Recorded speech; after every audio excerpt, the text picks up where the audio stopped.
నీ కూతురుతో సమానంగా అన్నదమ్ముల పిల్లకాయలు చూస్తున్నావా? నీకంటే ఎక్కువ నీ అన్నదమ్ములు మా అమ్మ మీ కూతురుని కానీ నీ భార్య బిడ్డలు అందరినీ చూడలేదా బాగా? నువ్వు సిగ్గుతో తలదించుకునే విధంగా ప్రవర్తించొద్దు. నీ బండారాన్ని బయటపడితే 2 రోజుల్లో నువ్వు ముళ్ళ సర్దుకొని మరి ఊరు వదిలేసి వెళ్ళిపోవాల్సిన పరిస్థితి తెప్పించుకోక మహానుభావ. నేను ఇప్పుడు కూడా మళ్ళీ చెప్తున్నా, నేను కానీ మా తండ్రి కానీ మా తల్లి కానీ మా కుటుంబం మీద నువ్వు అవినీతి ఆరోపణలు చేస్తే మాత్రం నువ్వు ఏ గతి అవుతావో నీకే అర్థమైపోతుంది. ఇప్పుడు నీ ప్రవర్తన నీకే తెలిసిపోతుంది. దయచేసి చెప్తున్నా, నిజంగా నువ్వు నీతివంతుడైతే నీవు రాజకీయంగా ఎలా ఎదిగావు?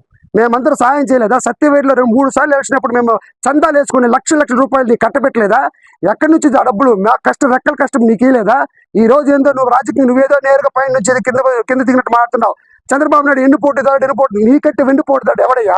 కాంగ్రెస్ లో 40 సంవత్సరాలు కాంగ్రెస్ లో ఉండి కాంగ్రెస్కి ఎన్నుపోటు పొడిచి జగన్ పార్టీలో చేరలేదా? సిగ్గు లేకుండా